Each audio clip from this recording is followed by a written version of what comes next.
Hello बच्चों, नमस्ते। कैसे हैं आप सब लोग? उम्मीद है शानदार, जिंदाबाद, जबरदस्त होंगे। बच्चे, आज एग्जाम शुरू हुआ है ग्रुप डी का। और आप इतना भरोसा मेरे ऊपर तो करते हो एटलीस्ट कि जो भी आपको बता के जाऊंगा वो पॉइंट टू पॉइंट बहुत काम आने वाला है। आज की गाइडेंस आपको, और निश्चित तौर पर बच्चों इसको बहुत सीरियस देखना। इस वीडियो को जो भी बताऊंगा बहुत एनालिसिस करके सारी चीज़ों को लेकर के आया हूं, तभी मैं 5 बजे आया हूं। वरना मैं ऐसा भी हो सकता था कि इस वीडियो को मैं तुरंत पहली शिफ्ट होती और मैं बता देता। पहली और दूसरी शिफ्ट हो चुकी हैं, तीसरी शिफ्ट 6 बजे होगी कंप्लीट। तो मैंने सोचा कि 2 शिफ्टों के आधार पर बढ़िया एनालिसिस किया जा सकता है। तो निश्चित तौर पर आज का जो एनालिसिस होगा वो दोनों शिफ्टों को ध्यान में रखते हुए होगा। कुछ कॉमन टॉपिक्स रहे नहीं रहे, वरना आज तक रेलवे ग्रुप डी में ऐसा रहा है, अगर आप पिछली बार का देखोगे पेपर, कि जैसे अगर मान लीजिए मैथ्स में नंबर सिस्टम से पहली शिफ्ट में क्वेश्चन पूछा है, तो चाहे एग्जाम 30 दिन चला और 30 दिन में 3-3 शिफ्ट चली, 90 की 90 शिफ्टों में फिर वहां से नंबर सिस्टम से यूनिट डिजिट का क्वेश्चन लगातार चला है, इकाई का अंक लगातार चला है। तो ये इन्होंने पिछली बार फॉलो किया था, पर इस बार इन्होंने उससे टूटे हैं, उससे थोड़ा सा हटे हैं। ऐसा नहीं है कि आज जो सिस्टम पहले चल रहा था ग्रुप डी में वैसा ही चला है। अगर आज पहली शिफ्ट में कुछ पूछा है तो दूसरी शिफ्ट में वहां का साइड की चीज पूछ ली, यूनिट डिजिट ना पूछ के दूसरी चीज पूछ ली। ऐसा यहां वो रिदम तो तोड़ दिया है इन्होंने। यानी हम जो ये मानते थे कि ग्रुप डी में वैसा ही पूछा जाता है जैसा पहली शिफ्ट में पहले दिन पूछा जाता है।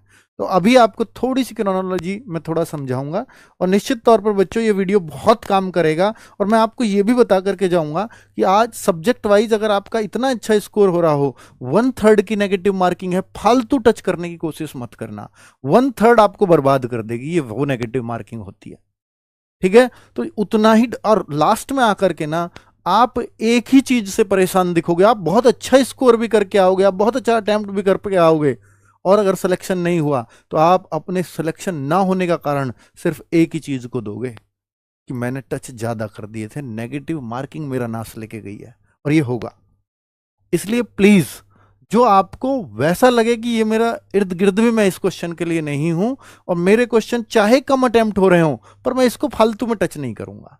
बच्चे क्या करते हैं कि ठीक है 80 जिसका अटेम्प्ट हो रहा है, 82 हो रहा है, वो तो संतुष्ट है, भाई मुझे जो आता है मैंने कर दिया। लेकिन कोई बच्चा 70-72 पे रुक रहा है तो ये सोचता है कि किसी ने यूट्यूबर ने ये बताया था कि 80 टच करके आना है, कट ऑफ 75 जाएगी, मैं तो 72 ही टच करके आया हूं, तो मेरा तो होना ही नहीं है, क्योंकि किसी ने बता दिया कि 75 सेफ स्कोर है। अब जो 72 टच कर रहा है, चाहे वो सही ही कर रहा है, अब उसको लगेगा कि यार तू तो कहीं सिलेक्शन से बाहर है, इसलिए तू टच और ज्यादा कर। इसलिए गड़बड़ हो जाती है बच्चों। इन बातों को बहुत गौर से सुनना। ऐसा भी होता है कि ग्रुप डी में 30-30 नंबर का नॉर्मलाइजेशन मिलता है। 30-30 नंबर का। अगर कोई 70-72 टच करके आया और उसके मान लीजिए 65-66 सही भी हो गए, और उसकी शिफ्ट बहुत टफ हुई, आप क्यों 80 टच के पीछे पड़े हुए हो? क्यों 75 टच करोगे आप? भाई आपको 65 सही कर दिए, 72-73 टच करके आए हो, 65 सही हो गए, जिसकी संभावना भी रहती है। और आपको नॉर्मल हो सकता है, आपकी शिफ्ट बहुत हार्ड हो, आपको नॉर्मलाइजेशन 20 नंबर का फायदा हो गया। तो ये भी तो हो सकता है ना। आप दूसरा पहलू भी सोचा करो। यही मत सोच लिया करो कि हाँ मेरा अटेम्प्ट कम हो रहा है, इसको बढ़ाऊं कैसे भी करके। मत बढ़ाना 1/3 की नेगेटिव मार्किंग में, वरना ये दिक्कत करेगा आपको। ठीक है, अब देखो बच्चों, आज सबसे ज्यादा जो बच्चा परेशान दिखा पूरे दोनों शिफ्टों में, मैं बता रहा हूं, वो एक ही चीज से दिखा कि जीएस ने परेशान कर दिया, कि करंट अफेयर्स डाल दिया पूरा का पूरा। और बच्चों जो पेपर देके आए हैं ना, वो मेरी बात को जरूर रिलेट करके इस वीडियो के नीचे कमेंट करना कि मैं जो बता रहा हूं कि बिल्कुल ऐसा हुआ कि नहीं, तब मेरा ये रियल एनालिसिस माना जाएगा। वरना तो ये फिर ऐसा ही है, बेकार में ही मैं बातें कर रहा हूँ। ठीक है, तो आज का जिनका पेपर हुआ उनके लिए भी बहुत इंपॉर्टेंट है ये रिव्यू। तो मेरे भाई, आज ये कह रहे हो ना आप आज की डेट में कि करंट अफेयर्स पूछा गया है, तो देखिए ये सभी हम यूट्यूबर्स के लिए भी एक वो है, हम टीचर्स के लिए, हम संस्थानों के लिए भी एक सबक है कि हम पूरा जीएस बच्चों को पढ़ा दे रहे थे। इवन मैं भी उनमें हूं, मेरा संस्थान भी उसमें है कि हमने जीएस सबको वही पढ़ाया। हमने माना कि हमने करंट अफेयर्स भी पढ़ाया, लेकिन अगर हम सिलेबस को थोड़ा और ध्यान से पढ़ लेते तो हम जो गधा पट्टी चल रही है वैसे नहीं चलते। अब हालांकि उसका दोष कहीं ना कहीं बच्चों आप भी हैं उसके दोषी। अगर कोई टीचर केवल करंट अफेयर्स आपको जीएस में पढ़ाए, क्या आप पढ़ लोगे? आप उसको बोलोगे कि आपने वो तो पढ़ाया ही नहीं, आपने वो तो पढ़ाया ही नहीं।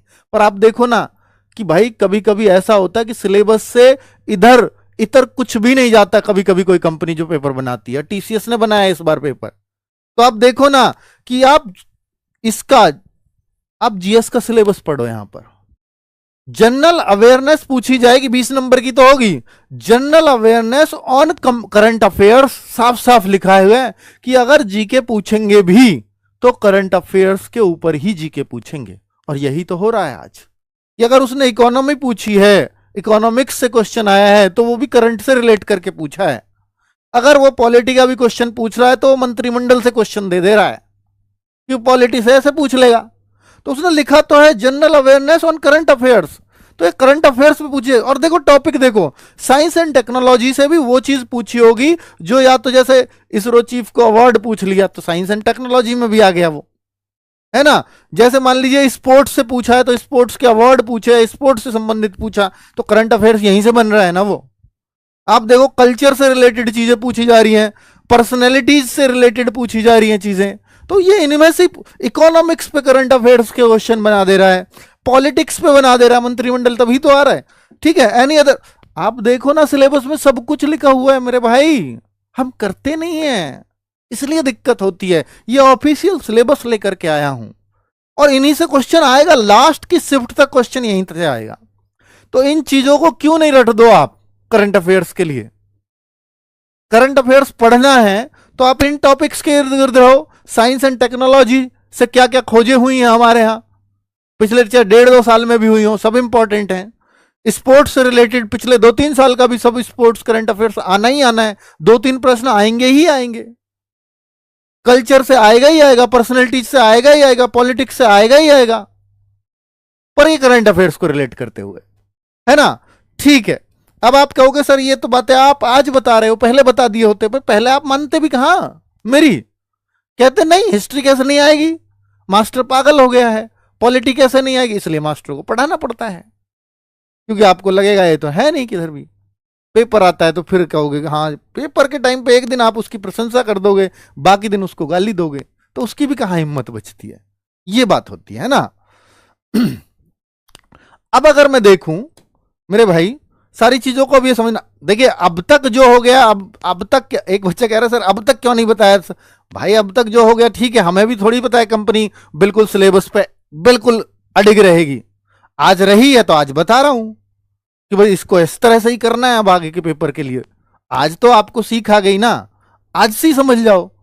आपके लिए हम लोग क्लास लगवा देंगे और बताओ, और लगवा रहे हैं करंट अफेयर्स की। आज 3 क्लास आपको मिलेंगी, एक मिल चुकी है 3 बजे, एक रात को 10 बजे तक भी मिलेगी, एक बीच में मिलेगी 7 बजे के आसपास।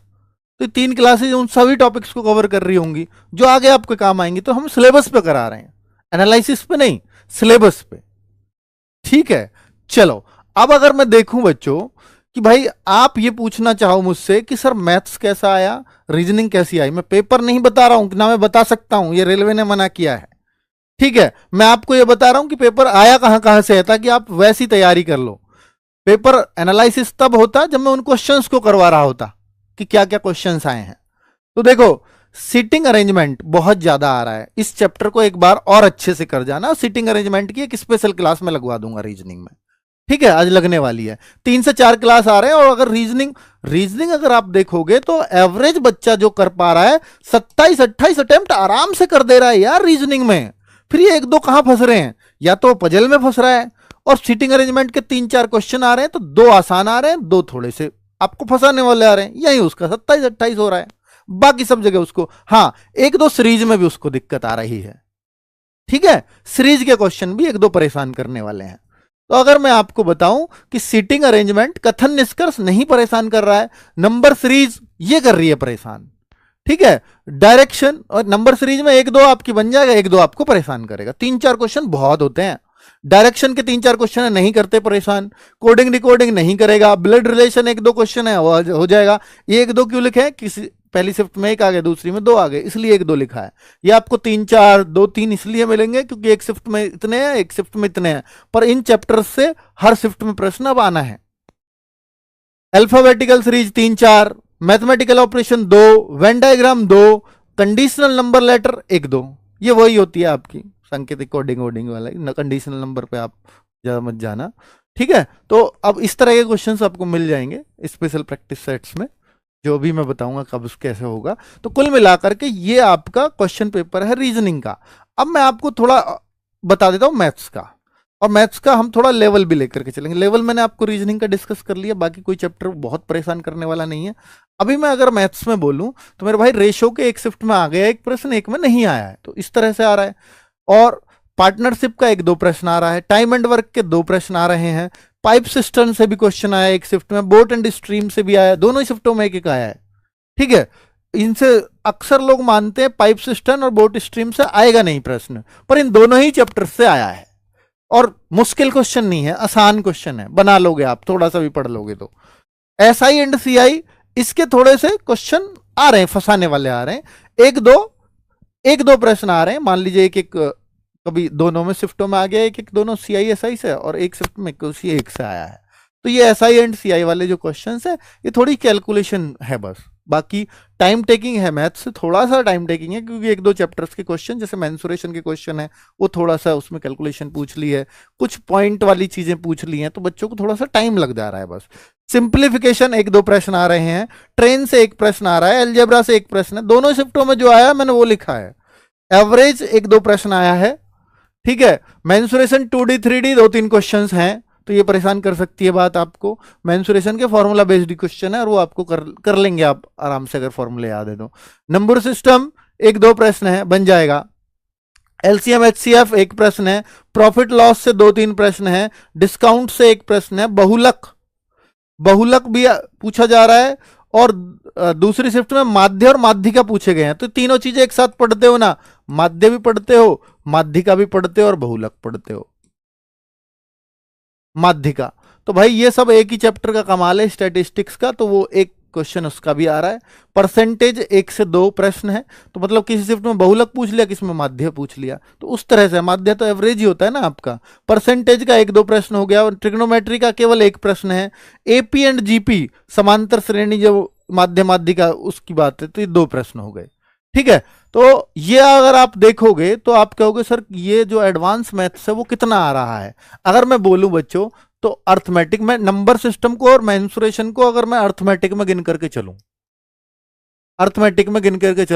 तो अर्थमेटिक ही आपका बचता है। केवल एडवांस में अगर गिनोगे तो इस स्टैटिस्टिक्स के क्वेश्चन को मान लेते हैं, और भैया ये ट्रिग्नोमेट्री, और देखो एक अलजेब्रा का क्वेश्चन है, अलजेब्रा का।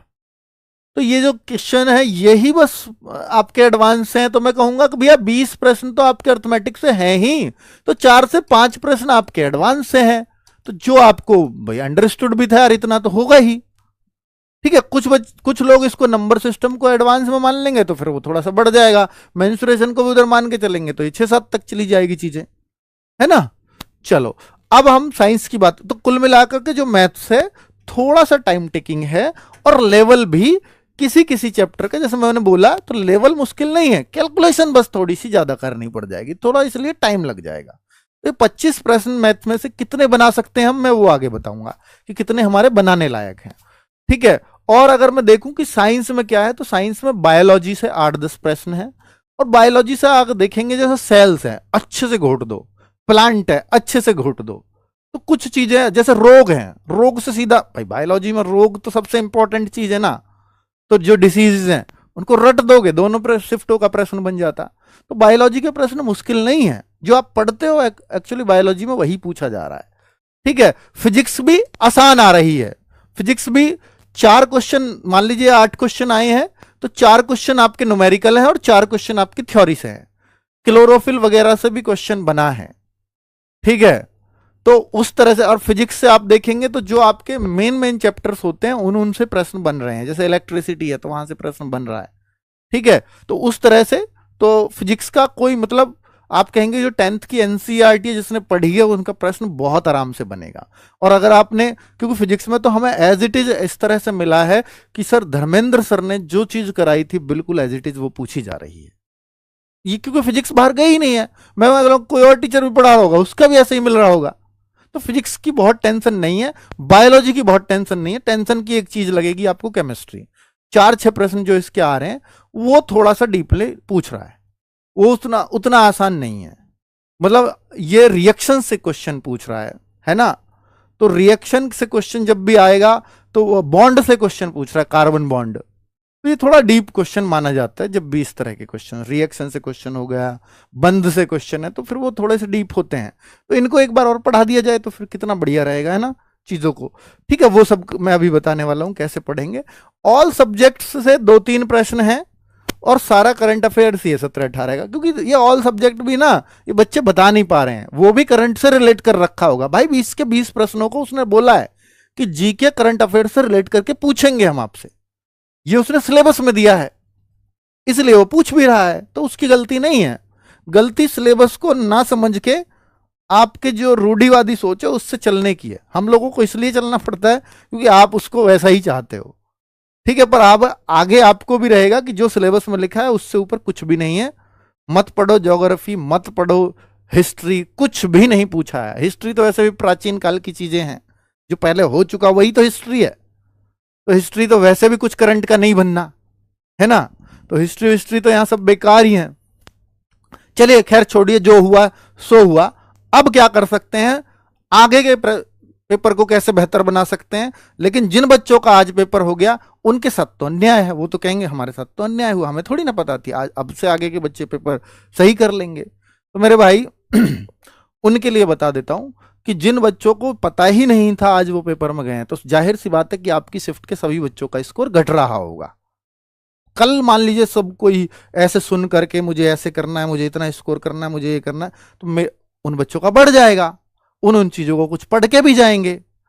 तो फिर क्या उस स्थिति में क्या होता है, उस स्थिति में होता है कि आज की शिफ्ट का नॉर्मलाइजेशन सबसे हाई जाएगा, सबसे ज्यादा मार्क्स आज की शिफ्ट वाले बच्चों के बढ़ जाएंगे। तो ये रहने वाला है, तो इसलिए बहुत परेशान होने की जरूरत आज के वाले बच्चों को नहीं है, ठीक है, क्योंकि आज के बच्चे सब एक जैसे हैं। और बच्चों दूसरी जो बात है रीजनिंग की, तो रीजनिंग में अगर हम देखें कि कौन सा इजी था कौन सा मुश्किल था, अब आप देखो मैं क्वेश्चन वाइज बताते हूं। रीजनिंग में 19-20 क्वेश्चन 30 में से, 30 की है ना रीजनिंग, 30 में से 19-20 ऐसे हैं कोई भी बना देगा। मॉडरेट 5-6 प्रश्न हैं और 4-5 प्रश्न आपके ऐसे हैं जो टाइम लेंगे, आपसे बन जाएंगे पर टाइम लेंगे। 5-6 प्रश्न जो बना गए तो आप अपनी रीजनिंग अगर आप 25-26 कराते हैं तो बढ़िया मानना। ये 4-5 प्रश्न इनमें से अगर 1-2 भी बना दो तो आप 27-28 तक पहुंच जाओगे, ठीक है। पर 25-26 भी, 26 की रीजनिंग भी अच्छी मानी जाएगी। अब मैं मैथ्स की बता देता हूं। इजी 9 से 10 प्रश्न हैं 25 में से, मॉडरेट 7 से 9। 9 से 10 तो वो है कि कोई भी बना देगा भाई, बच्चा भी बना देगा, कोई भी बना देगा, मैथ्स वीक भी है वो भी बना देगा। ये 7 से 9 हैं जिन्होंने चैप्टर्स को अच्छे से पढ़ रखा है, और ये वो हैं जिन्होंने प्रैक्टिस बहुत अच्छी है मैथ्स में। ये वो प्रश्न है 4-6, और ये भी वो है कैलकुलेटिव है, पॉइंट वाले हैं, इस वजह से इस तरह से लग रहा है आपको। तो कुल मिलाकर के बच्चों कि अगर मैं ये देखूं कि अगर कोई मैथ्स में 25 में से 20 प्रश्न तक, 19-20 प्रश्न तक कर दे रहा है, यानी मॉडरेट इजी उसको करने चाहिए अगर उसको सिलेक्शन लेना है तो फिर ये ठीक ठाक है ना। अगर मैं आगे बात करता हूं जीएस की, तो इजी प्रश्न 2-3 ही हैं, मॉडरेट 4 से 7 है, और हार्ड क्योंकि करंट अफेयर्स के उनकी आप एक्सपेक्टेशन नहीं कर रहे थे इसलिए उनको हार्ड में रखा है। तो इसलिए जीएस का जो स्कोर आज बच्चों का बन रहा है, अगर वो 9-10 भी कर पा रहा है 20 में से, तो आज के बच्चों के लिए तो ये बहुत अच्छा स्कोर है जीएस में। और मैं वो रियलिटी वाला दे रहा हूं भाई रिव्यू, है ना, ये नहीं कि मैं आपको बढ़ा चढ़ा के कुछ बता दूं। ये आज के बच्चों के लिए अच्छा स्कोर है जीएस में, ठीक है। और साइंस की बात करते हैं तो 8-9 प्रश्न आसान है और 11 से 14। अच्छी बात यह है कि यह भी बहुत मुश्किल नहीं है, ये तो कोई भी बना देगा, ये भी मुश्किल नहीं है, ये मुश्किल है। पिछली बार क्या हुआ कि 10 से 12 क्वेश्चन हार्ड की टाइप थे, 15-16 क्वेश्चन बना पाना अच्छी चीज थी। इस बार ऐसा नहीं है, 20 प्रश्न बच्चा बना के आ सकता है साइंस में, इन दोनों को देखें तो। हाँ, बाद के 4-5 प्रश्न बनाना उसके लिए तो टेढ़ी खीर हो जाएगा, लेकिन चाहे वो न्यूमेरिकल है फिजिक्स में, चाहे वो थ्योरी है, वो प्रश्न बन सकते हैं। केमिस्ट्री में से अगर कुछ बना पा रहे हो तो बहुत अच्छी बात है। तो कुल मिलाकर, और आगे के बच्चे बना पाए उसके लिए मैं बताऊंगा अभी क्या ऑप्शन है।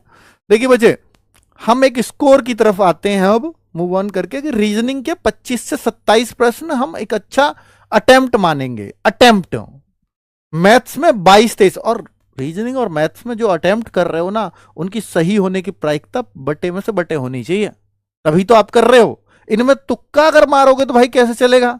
रीजनिंग मैथ्स में तो तुक्का मार के तो आपका काम हो लिया, फिर 1/3 की नेगेटिव मार्किंग में। तो इनमें तो ये मान लो कि जितना अटेम्प्ट है वो सही ही है, सही होगा।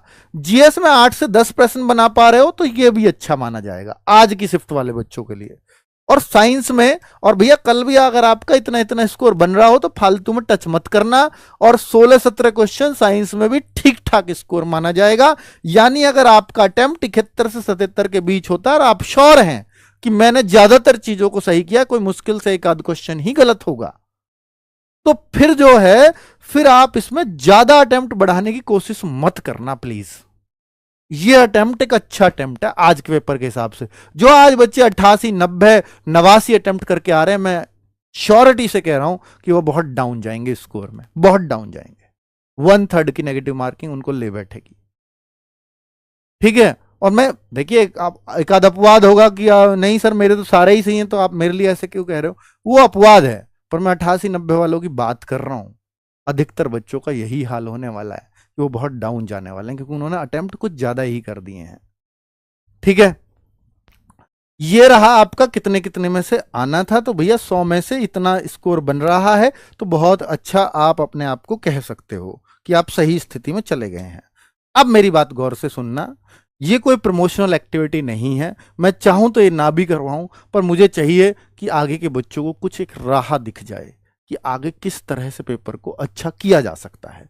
क्योंकि देखो, अगर आप नहीं करोगे, आप तो कुछ बच्चे जरूर कर लेंगे, तो आप उनसे पिछड़ जाओगे, है ना। उनसे फिर आपको, आपका स्कोर निश्चित तौर पे कम होना ही होना है। जो पढ़ के जाएगा, या तो कोई भी नहीं पढ़ रहा हो, फिर तो सब एक जैसे, पर अगर कुछ ने पढ़ लिया इनको, तो फिर वो बेनिफिट लेके जाएगा। ये डेफिनेटली मैं आज लिख करके दे सकता हूं।